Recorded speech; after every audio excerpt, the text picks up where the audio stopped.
yang dinamakan dengan Syiah Ismailiyah yang dikenal di Indonesia dengan Buhroh. Mereka mayoritas profesinya pedagang emas. Banyak di Bali, Surabaya, di Medan dan seterusnya. Yang mana orang-orang yang dikatakan Rafidhah atau yang sementara sampai hari ini kita masih anggap sebagai Syiah. Padahal sebenarnya mereka sudah tidak pas.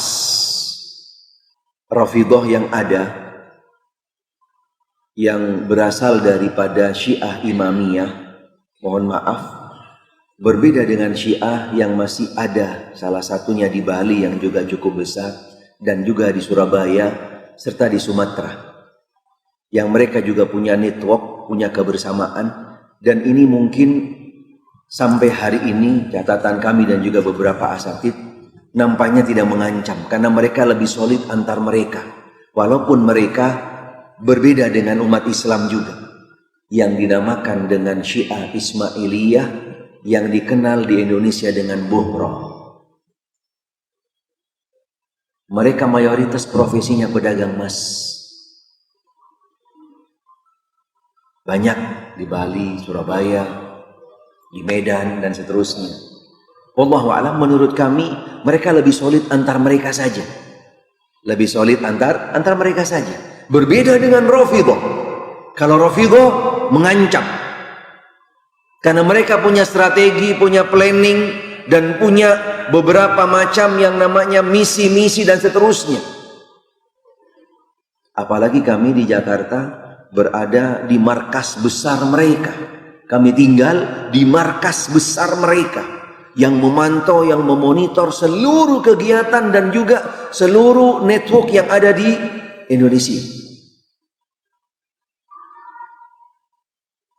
Sehingga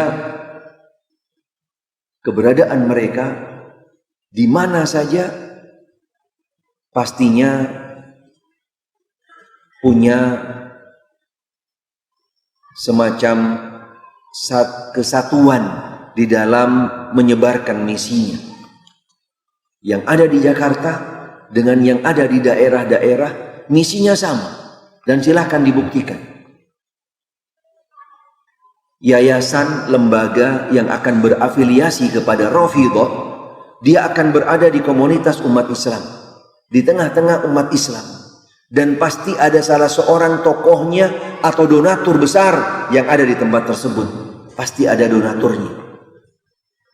Dan dia akan menunjukkan sosial yang harus lebih daripada umat Islam. Silahkan buktikan di mana saja. Ini strategi mereka.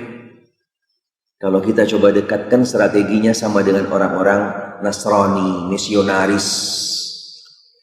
Mereka akan bantu dari mulai masyarakat-masyarakat yang lemah sampai masyarakat-masyarakat yang memang perlu dibantu, bahkan sampai mereka yaitu merangkul tokoh-tokoh masyarakat.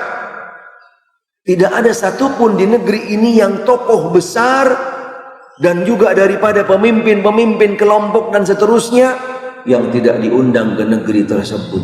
Siapapun mereka.